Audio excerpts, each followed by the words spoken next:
Hi, I'm Zachary Hunter, and welcome to the Explain It to Me podcast. EITM pod is about info without gatekeeping and encouraging curiosity, community, and education without drowning in jargon. This is part 3 of my mini-series about the X-Men. In this episode, we're going to look at what are the major eras and most important core stories about Marvel's merry band of mutants. First off, would you do me a favor? Would you please like, rate, and subscribe to EITM Pod so that this show can continue to grow and that the algorithms let people find it? Thanks. Your help means a lot to me.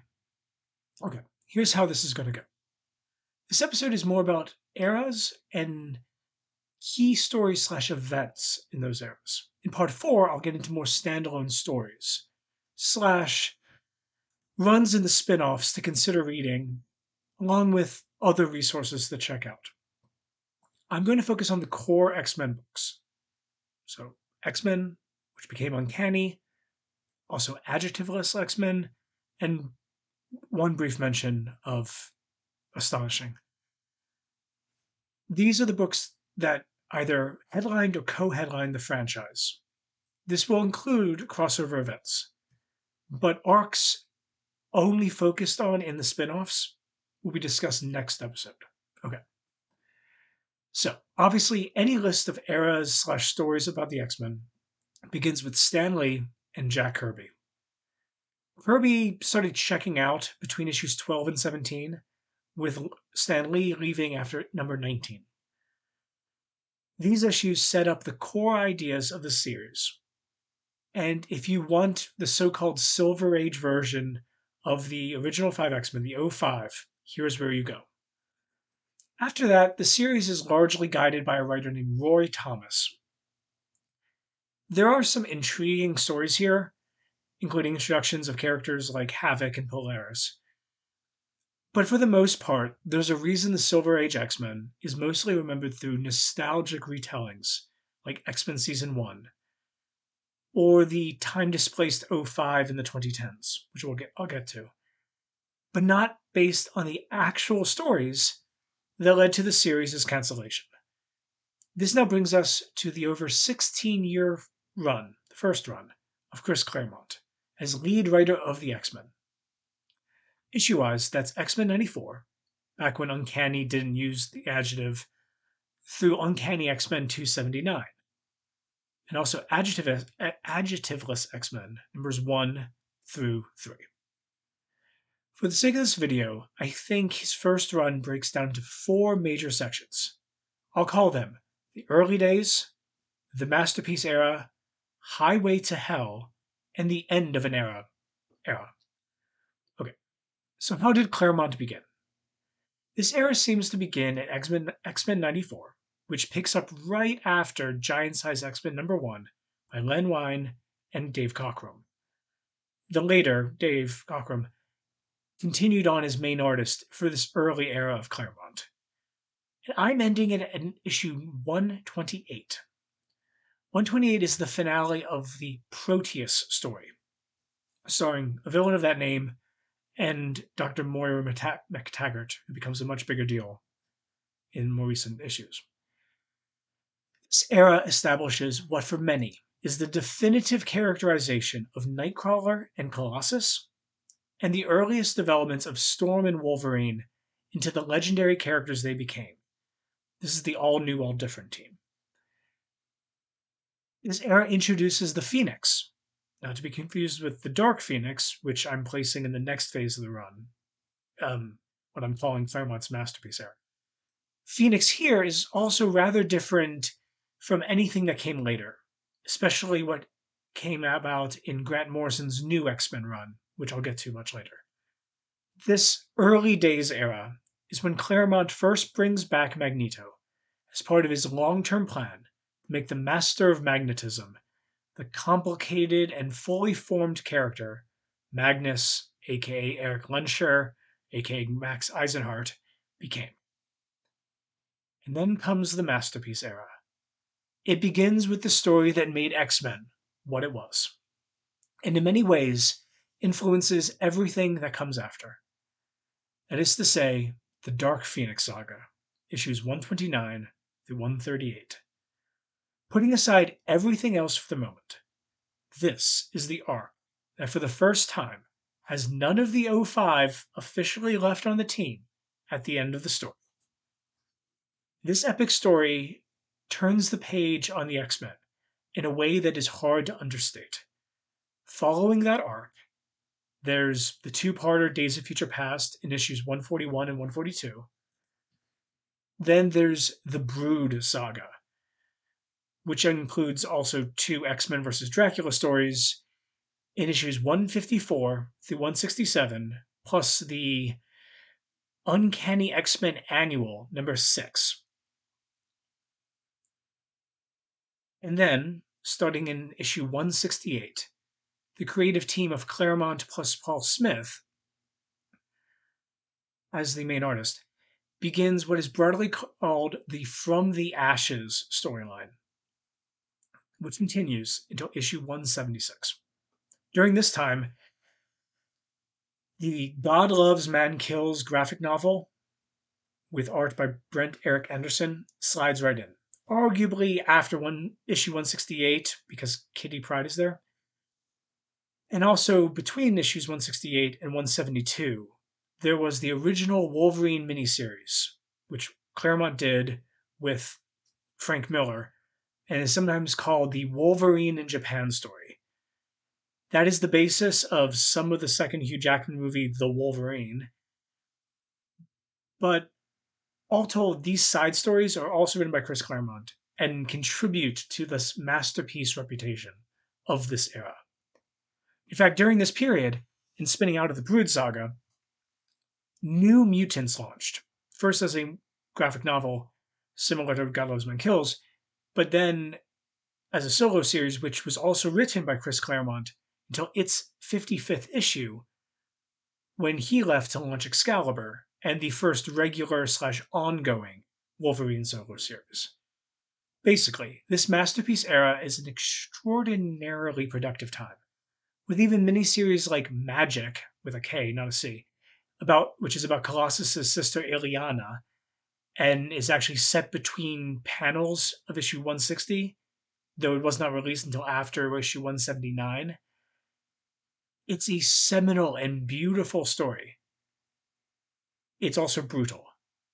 But the X Office was so hot back then that even colleagues of Claremont, like Dave Cockrum and Nocenti, were creating the first-rate Nightcrawler and the legendary Longshot miniseries, respectively, at this same time. And after stories like these, it seems there'd be a period of Claremont catching his breath, but also beginning to set up his next round of stories. I think the best way to describe this next round is to move on and describe what I'm calling the Highway to Hell era. And while a lot happens in the meantime, this period really kicks off in issue number 210, and the launch of the Mutant Massacre. Mutant Massacre in 1986 was the first crossover event for the X-Books. It focused on X-Men and X-Factor, specifically issues 210 through 213, and issues 9 through 11 respectively. Now what's X-Factor? X-Factor at this point was written by Louise Simonson, aka Wheezy, after its very rocky start under Bob Layton.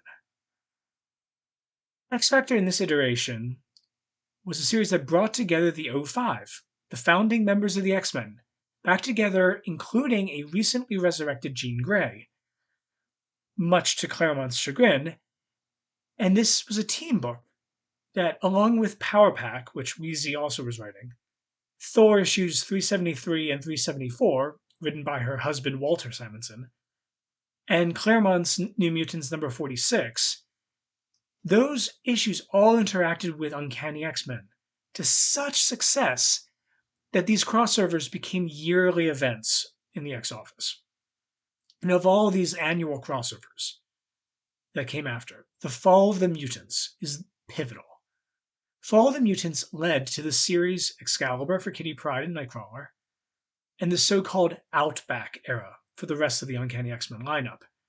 Basically, the X-Men seemingly die, and this leads to the creation of Excalibur, but also the further isolation of the X-Factor team from the rest of the cast, who are now hiding out in the Australian outback.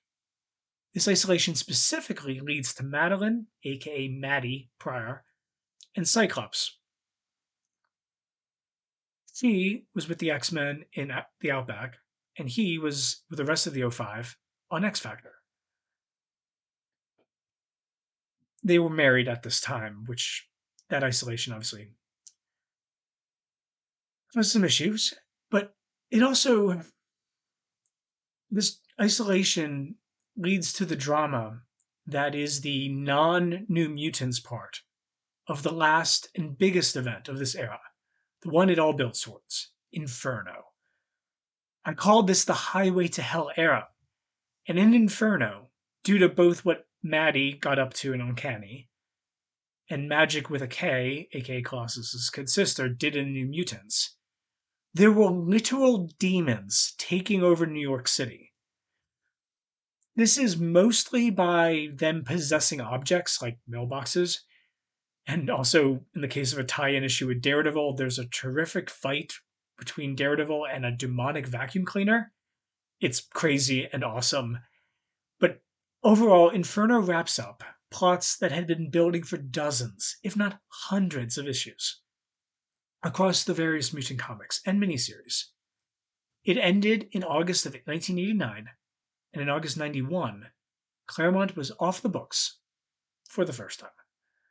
So, that brings us to what I'm calling the end of an era.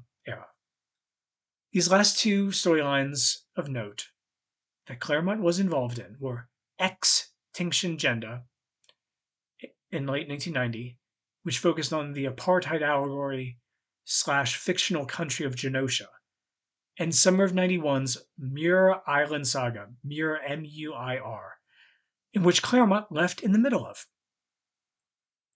Extinction Agenda, X-Tinction, Extinction Agenda, transitioned New Mutants into X-Force. And for the X-Men, it ended the, quote, no official team, end quote, era that sort of followed their time in the Outback. The Muir Island Saga, on the other hand, changed X-Factor from the older version with the O5 into a US government-sponsored team headed by Cyclops' brother Alex, codenamed Havoc, spelled with a K. That era of X-Factor was largely written by Peter David, which he later followed up years later in X-Factor Volume 3, aka X-Factor Investigations. More on that next episode. But this abrupt departure was obviously not Claremont's goal. The X-Books had already teased an arc called the Mutant Wars. But instead of it, Claremont left the franchise, and Fabian Nicieza and Scott Lobdell, as writers, picked up the baton before going in another direction.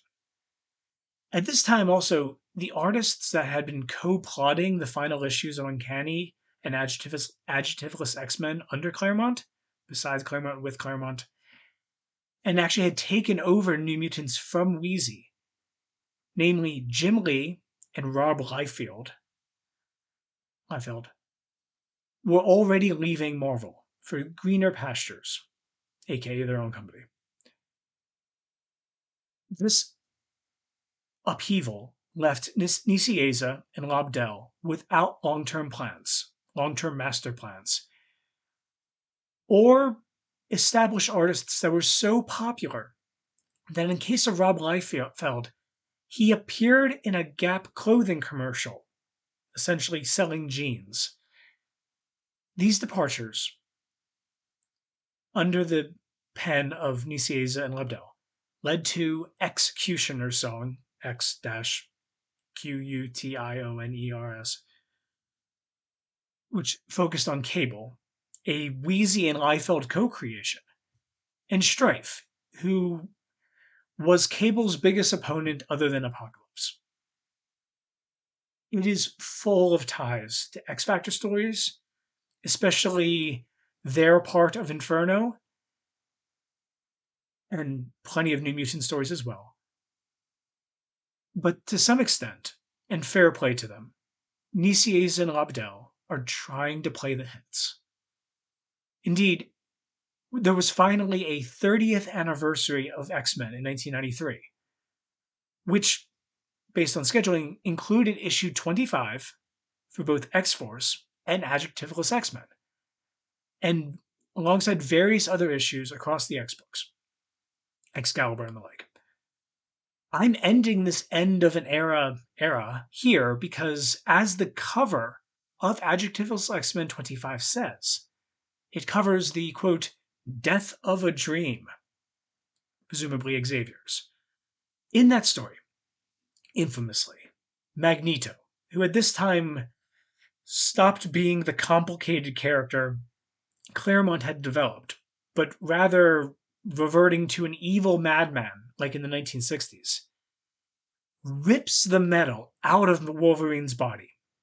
Magneto then gets taken off the board in a way that viewers of the X-Men 97 cartoon will now know well.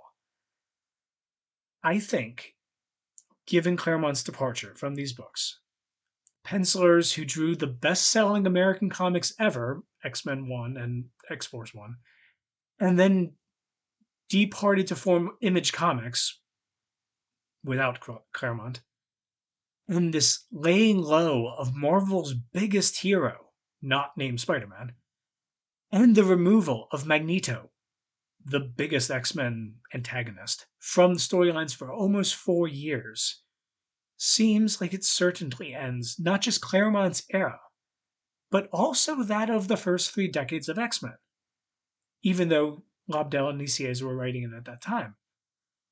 And after this, there are many important storylines, many of which are written by Scott Lobdell, who I must say has a controversial reputation. For example, he wrote the first 28 issues of Generation X, a beloved book by its fans. And besides Executioner's Song and Fatal Attractions, he also guided the Phalanx Covenant, Onslaught, and Operation Zero Tolerance events, along with, most importantly, the Age of Apocalypse. Of all these events, Age of Apocalypse is likely the event I would recommend checking out from this period, as it is both the most standalone.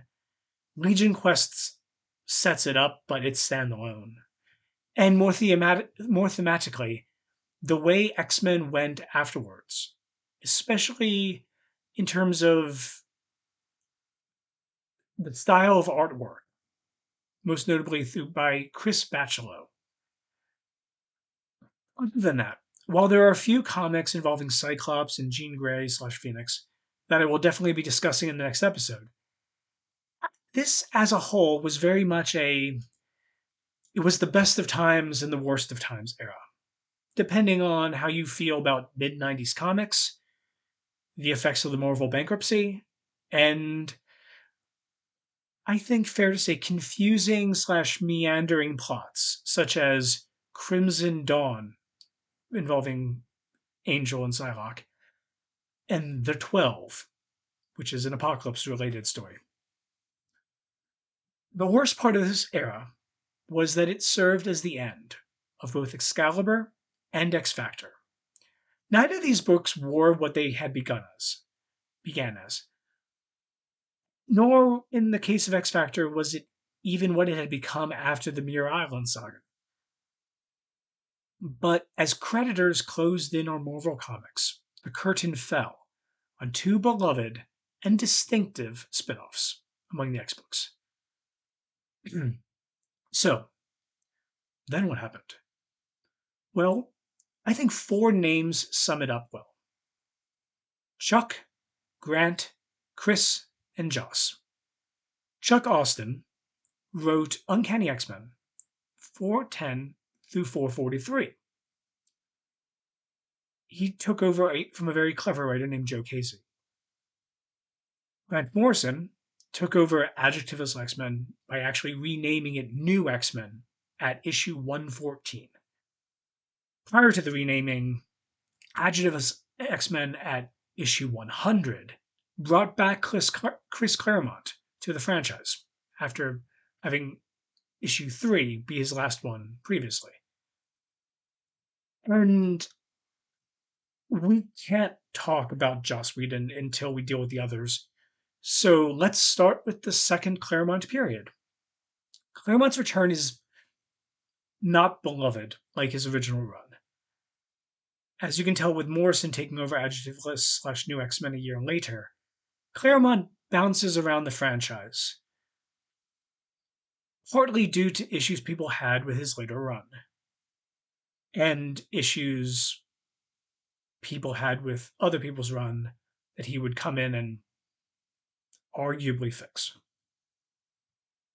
In the coming years, Claremont told stories that likely would have been different if Wheezy or someone of Simonson's influence was still editing him the way she had done before her own writing was able to be recognized. By the way, if you see the name Louise Jones as an old X-Men writer in the comics, that's Wheezy.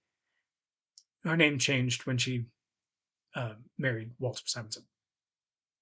Anyway, Chris Claremont in the early 2000s and the years to come knew the stories he wanted to tell. But he did not always play nice in the sandbox regarding how other writers treated the characters he had developed for years. This was particularly the case with Grant Morrison's treatment of Magneto, and somewhat with how Kitty Pryde developed in later Excalibur stories, such as under Warren Ellis's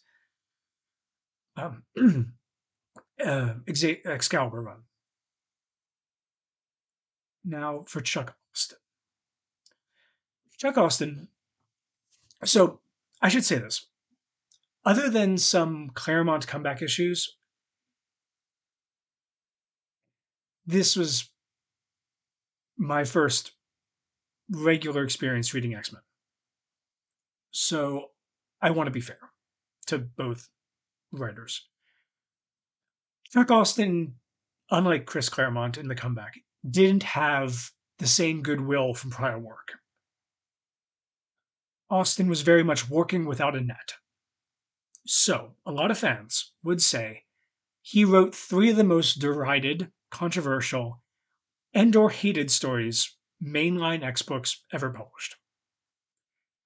Holy War, The Draco, Draco, and She Lies with Angels, which are Uncanny 423 and 425, 428 through 434, and 437 through 441, respectively. But also, he wrote some of the best storytelling/characterization Polaris or Juggernaut had ever had. Basically, he swung for the fences, Chuck Austin. And while he is not beloved by X fans, nobody, I believe, can fairly say he didn't try to provide fascinating, entertaining stories with touching moments regarding dealing with child abuse and mental illness, but also controversial stories that took years to deal with. Claremont took over Uncanny again from Austin issue 444. And then there was Grant Morrison. If you're unfamiliar with their work, imagine Lex Luthor. So a bald genius, but instead of being focused on making billions and destroying Superman, imagine if he used his abilities to write some of the most creative comics ever composed. Over several arcs, Morrison wrote a singular story that renegotiated and redefined what the X-Men were and what they could be.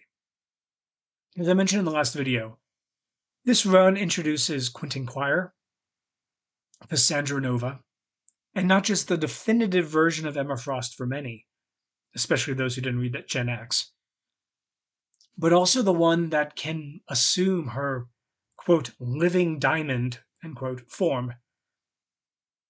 Morrison's New X-Men run is a genius piece of writing that made a lot of people very angry.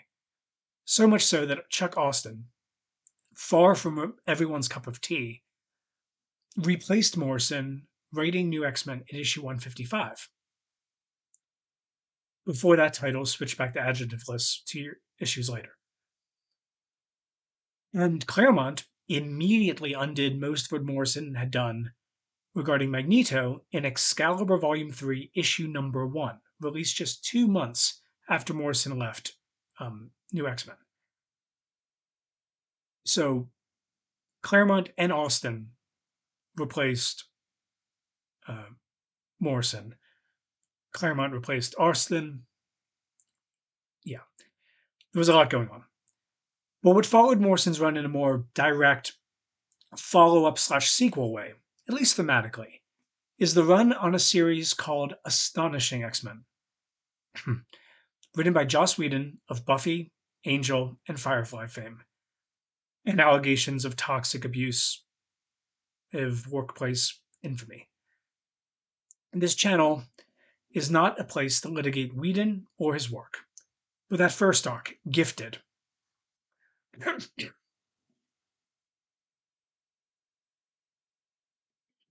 apologies, which is issues 1 through 6 of Astonishing X-Men Volume 3, was seen as tremendously influential at the time. Astonishing and the Gifted arc is tonally quite different, though, than the Morrison run it supposedly succeeds. So, after this era of writer-focused runs, the X-Men begin to change its focus.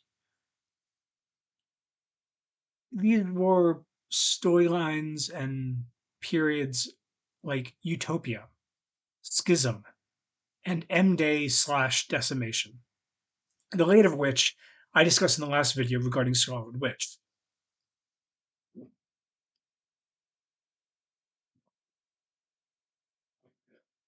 These books went through years of debate between characters like the so-called schism between Wolverine and Cyclops, the fight between Cable and a character named Bishop over the fate of the child mutant messiah named Hope, and also the fight between corporate / editorial and creatives post-decimation about what the franchise is and how it should operate, given the movie's success.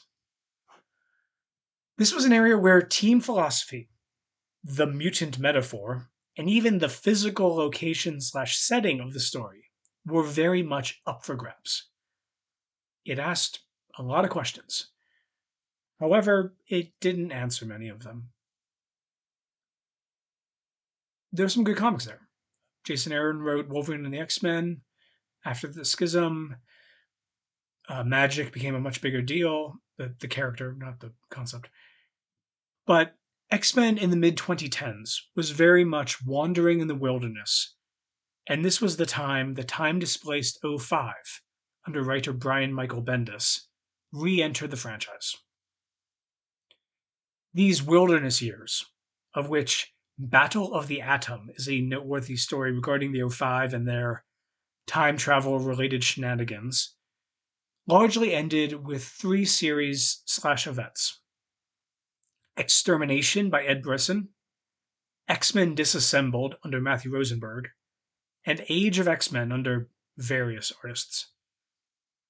Extermination resolved the 05 storyline, along with some other events I won't spoil. Disassembled and Age of X-Men, on the other hand, were intriguing, though quite bleak comics, which passed the time until the next big change. A change once described as the island that walks like a man, aka the island of Krakoa. The Krakoan Age was launched by Jonathan Hickman's miniseries House of X and Powers of 10, 2 interlocking miniseries. And it ended just weeks ago, at the time of recording, with X-Men 700, aka X-Men Volume 6, number 35. There is so much you can say about this era, and a few of the runs will be mentioned in the next episode, pretty much for sure. But both it and this new era called From the Ashes that just launched with Jed MacKay's and Ryan Stegman's Volume 7, X-Men number 1, seem intended to bring new readers on, or for old readers to come back after being away for years or even decades. So, as the comics have often said since Kitty Pryde has joined the team, welcome to the X-Men. Hope you survived the experience. Okay, that was a lot. I hope it gives you some guidance on the history of the core parts of the X-Men franchise. I will discuss major parts of the spin-offs in the next episode, along with other key standalone stories and helpful resources that you can use to learn more about the X-Men if you're so interested. I do hope you come back for part 4 and everything I have planned for after that. And so you don't miss out, please subscribe. If it's on YouTube, click the notifications so we can grow EITM. And if you could, tell your friends about the show. In the meantime, though, if you have any questions or suggestions for future topics, I can be reached at EITMPod at gmail.com. And if you're willing to help the show monetarily, it'd be much appreciated. And you can go to ko-fi.com/EITMpod. That's kofi.com/EITMpod. So until next time, please stay safe out there. God bless, and thanks for your time.